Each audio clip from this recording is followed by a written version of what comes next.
Ajmal Khan hospital का एक इफ्तिदा का झूठा इफ्तिदा का एक प्रोग्राम लिया गया। उसके बाद एक आवाम को गुमराह करके कुछ आवाम उधर पेशेंट्स को लेकर गए और आपने देखा था वो वाकया क्या हुआ था। हॉस्पिटल रेडी नहीं था, स्टाफ मौजूद नहीं थे। कल हमारी गुफ्तगू यहाँ के डॉक्टर्स के कुछ जिम्मेदारों के साथ 100-150 डॉक्टर्स के साथ मीटिंग हुई। उसके अंदर इस हल्के के कौसा मुमरा के हल्के के अंदर क्या उनके दिक्कतें हैं, क्या उनके परेशानी है, उस चीज के ऊपर गुफ्तगू हुई। उस दौरान पे हमारी पिछले 3 दिन से रिव्यू मीटिंग चली रही थी, बातचीत चली रही थी, क्योंकि हॉस्पिटल कभी कोई इलेक्शन के लिए रुकना नहीं चाहिए, क्योंकि वो खिदमत है, हेल्थ सर्विस है, इमरजेंसी किसी को भी मदद हो सकती है, मगर बगैर तैयारी हुए उद्घाटन भी नहीं होना चाहिए। मगर आज खुशी है, मैं आपको आज ये इत्तला करने के लिए बुलाए हूं कि आपके जरिए मुमरा कौसा की आवाम के पास हम पहुंच सके। यह आपकी हमारी कोशिश है कि 5 नवंबर से मुमरा कौसा के आवाम के लिए, तकरीबन सभी के लिए, डॉक्टर अजमल खान हॉस्पिटल में ओपीडी की शुरुआत होगी। आज वहां से 5 तारीख के बाद वहां ओपीडी डॉक्टर्स जो ओपीडी के हैं वो वहां मुफ्त में आवाम के लिए मुहैया कराए जाएंगे और उसकी तैयारी मुकम्मल हो चुकी है। जब हमने पूरी कल तहकीकात की तो मुझे लगा कि आचार संहिता है, ऑफिशियली कुछ डिक्लेरेशन नहीं होगा तो आपको हम ये बता देवे। दूसरा, इंशाल्लाह कोशिश है कि 10 तारीख तक उधर सहूलत, हम आपको सिर्फ एक इत्तला कर रहे हैं कि आपके जरिए जो हमको इत्तला मिली है और जो फोन पे कोशिशें चल रही थी कि भाई आप आचार संहिता का इंतजार ना कीजिए, हमको इफ्तिदा में कोई दिलचस्पी नहीं है, हमको सहूलत देने में दिलचस्पी है। और उस बात की ताहीद हमारे सांसद श्रीकांत जी शिंदे साहब की भी वही सोच थी, मुख्यमंत्री साहब की भी वही सोच थी कि भले वो चीज मुमरा कौसा के लिए थाने महानगर पालिका से दी गई हुई है, कोई शासन निधि से नहीं है, तो थाने महापालिका की हमेशा ये सोच थी कि वो चीज की इफ्तिदा हो या ना हो, सहूलत शुरू हो जानी चाहिए। और वो जो आदेश माननीय सांसद श्रीकांत जी शिंदे साहब का था, खासदार साहब का था, और हमें सबकी जो डिमांड थी वो डिमांड को मुकम्मल हो चुकी है। 5 तारीख को ओपीडी और इंशाल्लाह 10 तारीख से इनिशियल एडमिशन फॉर माइनर जो भी रहेगा वो शुरू किया जाएगा। और तकरीबन 20 के बाद 21 से 26 तक ये टारगेट दिया गया है कॉरपोरेशन ने हमको कि हम कोई भी हाल में 26 तारीख तक उसको मुकम्मल सहूलत के लिए मुमरा कौसा और एतराफ के सभी आवामों के लिए मुहैया कराएगी। तो आज बहुत खुशी का दिन है, मुबारक दिन है कि आपके सामने हमको ये बयान करने के लिए कि जो सहूलत का कई सालों से इंतजार था वो सहूलत इंशाल्लाह जल्द से जल्द मिलेंगी, जिससे जो हमारा अवाम है, जो गरीब तबका है, जो बड़े अखराजात हेल्थ सर्विसेज के ऊपर होते हैं, तो उनको फ्री सर्विस मिलने से नजदीक में उनको ये सहूलत मिलेगी। कल वो शिवाजी हॉस्पिटल, छत्रपति शिवाजी महाराज हॉस्पिटल जाना पड़ता था, सिविल हॉस्पिटल जाना पड़ता, और दूर होने की वजह से प्राइवेट हॉस्पिटलों में जाना पड़ता था। और प्राइवेट हॉस्पिटलों में क्या हाल है आपको पता है। तो उसके लिए जो हमारी सोच के लिए हमने सब नगर सेवकों ने मिलके कई करोड़ों रुपए, 100 के ऊपर, 200 के ऊपर करोड़ रुपए हमने जो आवाम के लिए मुहैया कराया था सभागृह में बैठ के। तो आज खुशी है हम सभी नगर सेवक, जो साबिक कॉर्पोरेटर्स को और आवाम को कहना है कि हॉस्पिटल जल्द से जल्द शुरू हो रहा है। 5 को ओबीडी, 10 के बाद उनको 10 तारीख के बाद उनका ये किया जाएगा एडमिशन का, और 26 तारीख तक हमने उनको टारगेट दिया कि 26 तक आप मुकम्मल कर दो, क्योंकि हमको ये एक मैसेज आवाम को देना है कि जहां आपको सहूलत देने का वक्त आएगा तो हम इफ्तिदा और मैं किया, मैं इसमें हूं, वो क्रेडिट लेने के लिए आपकी सहूलत रुकेंगी नहीं।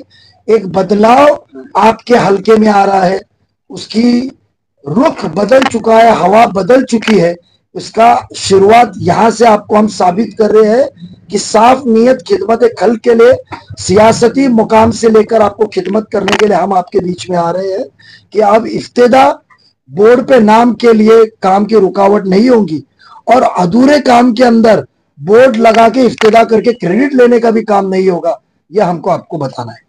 नजीब सर, 3 दिन पहले जब अवार्ड दी हॉस्पिटल में वीडियोस वायरल हो रहे हैं, जब महिलाओं ने उनसे शिकायत की हॉस्पिटल को लेकर, उन्होंने कहा अगर 4 दिन के अंदर हॉस्पिटल चालू नहीं हुआ तो चौथे दिन आकर मैं इस हॉस्पिटल का दरवाजा तोड़ दूंगा। मैं आपको बता दूं, वो 3 दिन पुरानी बात नहीं है, 8 दिन पुरानी बात है। वो जो वाकया पेशेंट का हुआ था उसके बाद रात में वो गए थे जब बोर्ड क्लोज लगा हुआ था, रात को 1 बजे गए थे, वही बात हुई थी। वादा किया उन्होंने, उसको 3 दिन क्योंकि देखो ऐसा है कि वो भी एक आमदार है, उनको भी खबर लगती है कि रिव्यू क्या हो रहा है, कौन कोशिश कर रहा है। तो जब वो हॉस्पिटल 4 दिन बाद इफ्तिदा होने वाला था तो आपने 14 तारीख को रिबन काट के आवाम को गुमराह क्यों किया? जब वो शुरुआत ही नहीं हुआ था, स्टाफ आए नहीं थे, उसकी निजामत सेटअप नहीं हुई थी। कभी कभी हमारे भी काम थे, हमने 50 करोड़ का जो नया 40 करोड़ का निधि लाया, 5 करोड़ अल्पसंख्यक का लाया, तो वो निधि का हम इफ्तिदा नहीं कर पाए, उसका टेंडर नोटिस निकाल के टेंडर की वर्क ऑर्डर नहीं कर पाए। तो इसका मतलब हमने आवाम को गुमराह करने के लिए इफ्तिदा तो नहीं की कि भैया कब्रिस्तान मट्टी का दुआ करो, चलो कब्रिस्तान की मट्टी डालने का काम हमने लाया है, चलो प्लेग्राउंड बनाने का काम हमने लाया है, तो हमने नहीं किया। नाले का काम का इफ्तिदा नहीं किया, 25 करोड़ रुपए नाले के लिए हमने लाया, जो उठ सूट बारिश गिरता, हमने इफ्तिदा नहीं किया। तो उन्होंने क्यों किया? जब ये तो कबूल करते ना आमदार साहब कि 14 तारीख को जब इफ्तिदा किया हॉस्पिटल मुकम्मल नहीं था, इसीलिए उन्होंने वक्त दिया। अवार्ड साहब ने वक्त, आमदार साहब ने वक्त कब दिया? 4 दिन का जब उन्होंने वक्त मुहैया कराया, ये तो साबित होता है कि 14 को रेडी नहीं था। तो मेरा सवाल उनसे कि इफ्तिदा क्यों किया, क्यों आपको क्रेडिट की घाई है? हमको तो काम की घाई है। यानी वो हर कामों का श्रेय खुद लेते हैं, ऐसा कहना आप? बेशक, वहां जो हर पैसा आया है उसकी प्रशासकीय एडमिनिस्ट्रेटिव और फाइनेंशियल अप्रूवल, जिसको कहा जाता है प्रशासकीय व वित्तीय मान्यता, ये तो सभागृह ने दी थी। तो सभागृह का हिस्सा वो यहां नहीं थे उस वक्त, तो वो क्रेडिट तो कॉर्पोरेशन तय करने वाली थी कब इफ्तिदा होगी, क्या होगी। उसमें आमदार का रोल नहीं रहता है। सभागृह के मैनुअल के हिसाब से इफ्तिदा में वहां के स्थानिक आमदार, स्थानिक खासदार, जितने महापालिका के हद के अंदर लिमिट्स में जितने एमएलसीज है, MP, member of parliament, Rajya Sabha, उनका नाम लिखा जाता है। बट उसको कौन करेगा? वो प्रशासकीय बात के अंदर जब रहा तो वो आयुक्त तय करता है इसकी इफ्तिदा कब होगी। आयुक्त साहब को पता था कि भाई यह काम मुकम्मल नहीं हुआ है, कुछ दिन मुझे लगने वाले, काम डिले हो गया है रिक्रूटमेंट और बाकी के कुछ मशीनरीज और परमिशंस के लिए, तो उन्होंने इफ्तिदा नहीं की।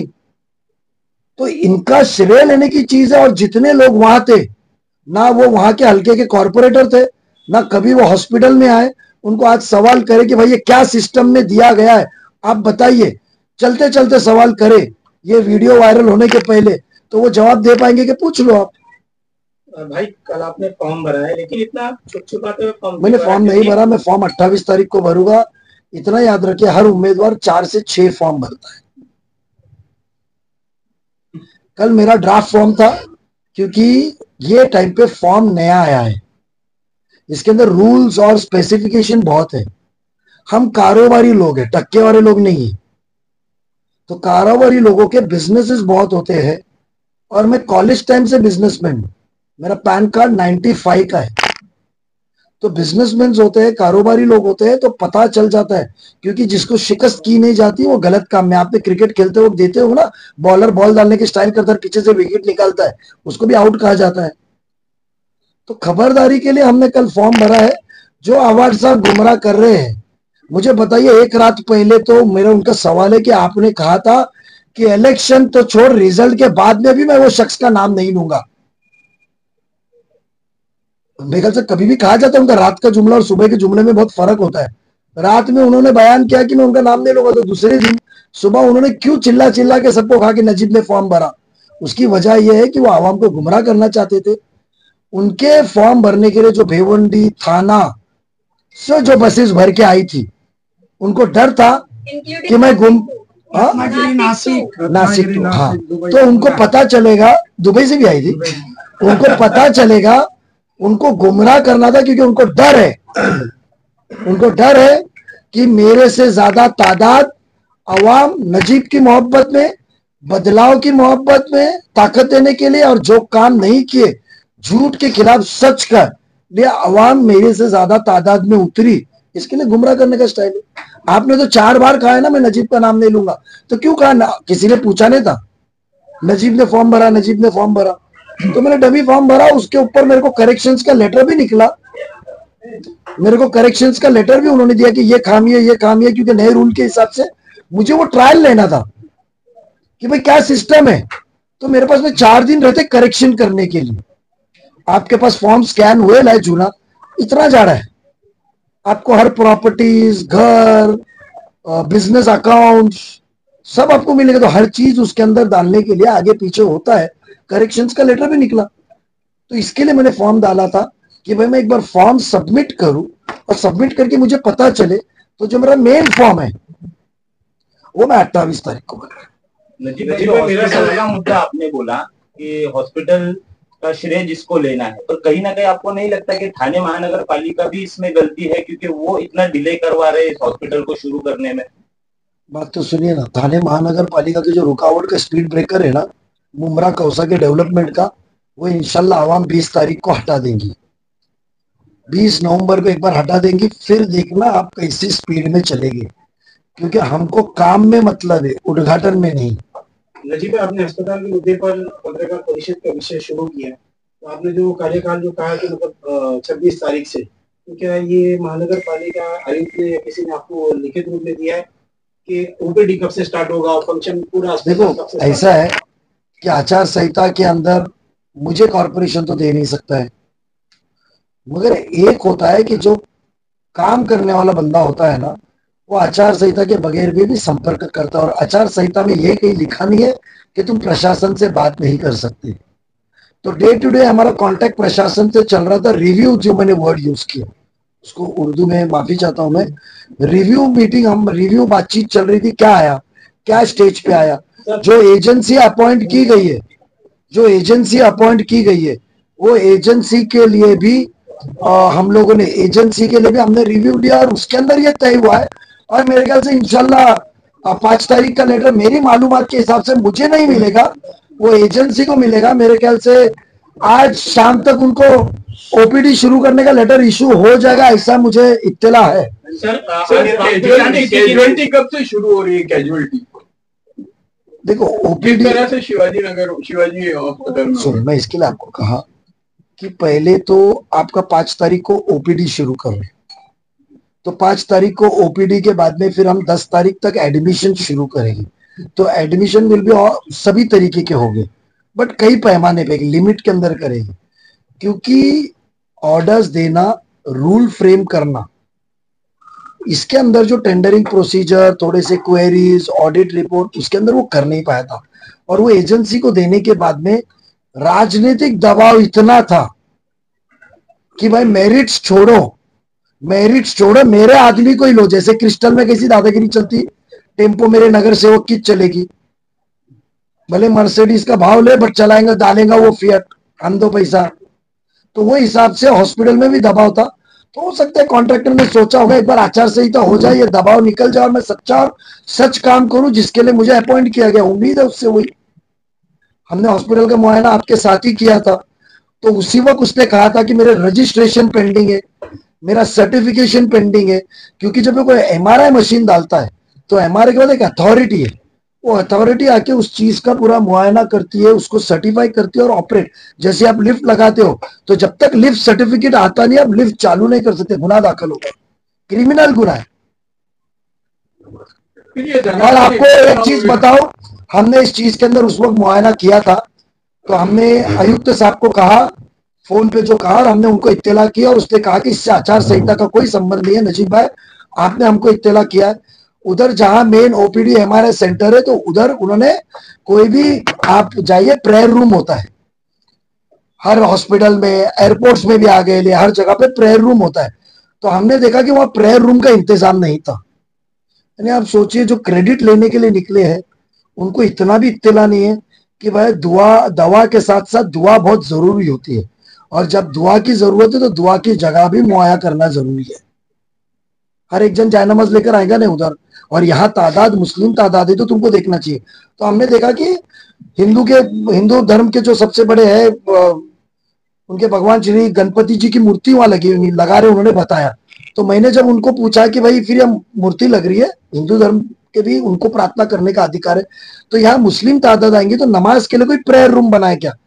तो बोला हमें किसी ने कहा नहीं। तो मैंने इमीडिएटली बात किया कि मतलब सर आपको प्रेयर रूम भी करना चाहिए, और राइट साइड में उसकी डबल एंट्री है, उधर उन्होंने कहा कि नजीब भाई हम इधर आपको प्रेयर रूम बना के देंगे, जहां जो शख्स पेशेंट का रिश्तेदारी जो है वो खौतीन हो, इंसान हो, वजू का एक छोटा सा खाना, और उधर आके वो नमाज पढ़ सके।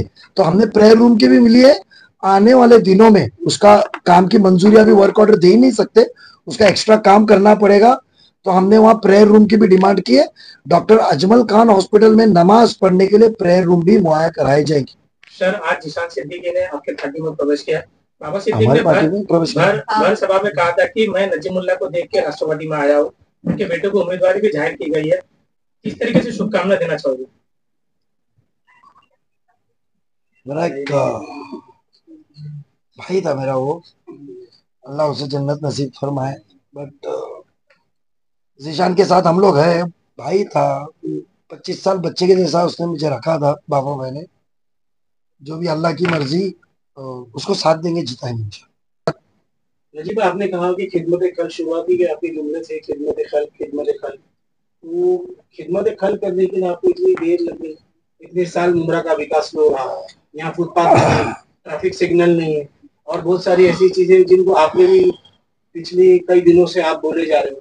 कितने साल से आपको दिख रहा है कैमरा डेवलपमेंट, इतने साल आपको लग गए? आज मैंने ना इलेक्ट्रॉनिक मीडिया को बुलाया हूँ। जब मैं प्रेस मीडिया को बुलाऊंगा ना, जब भी आप आ जाना, मैं जवाब दूंगा। और आपका रजिस्ट्रेशन, सुनिए मेरी बात, आप मीडिया इलेक्ट्रॉनिक प्रिंट बहुत आ रही है। नहीं सुनिए, आप मुझे आपका पेपर कौन सा है? मुझे महाराष्ट्र साप्ताहिक रजिस्टर्ड न्यूज़पेपर।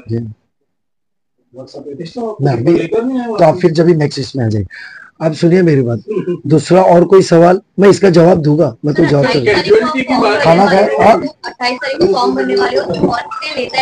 28 तारीख को हमारी कोशिश थी कि माननीय नेता हमारे अजीत दादा पवार साहब आए, बट उन्होंने मुझे कहा था कि 29 तारीख को कर, और 29 आखिरी दिन हो जाता है, और हो सकता है कुछ भी हादसा कर दे हुए ये फॉर्म न जाए, तो उसके लिए हमने रिस्क न लेते हुए 28 तारीख रखी थी। तो सुनील जी तटकरे साहब आएंगे, कुछ विधायकों ने कहा है कि हम आते हैं, और खासदार यहाँ के जो सांसद है हमारे खासदार साहब है श्रीकांत जी शिंदे साहब आएंगे, और दिगर सब पार्टी के लोग इधर आएंगे। और खुशी की बात है कि अल्लाह ताला ने ऐसे असबाब फरमा रहे हैं कि मुझे कलवा से भी ऐसे ऐसे सोसाइटीज के चेयरमैन से कि नजीब आपकी हिम्मत अफजाई के लिए हम वो गर्दी में शरीक होंगे इंशाल्लाह। मंडे के दिन देखते, पर मैं ये वादा करता हूँ, ना राबोड़ी से बस भर के आएगी, ना कल्याण से बस भर के आएगी। बस रहेगी, गाड़ी रहेगी तो सिर्फ कलवा मुमरा के आवाम की रहेंगी, शिल से भी नहीं लाएंगे हम।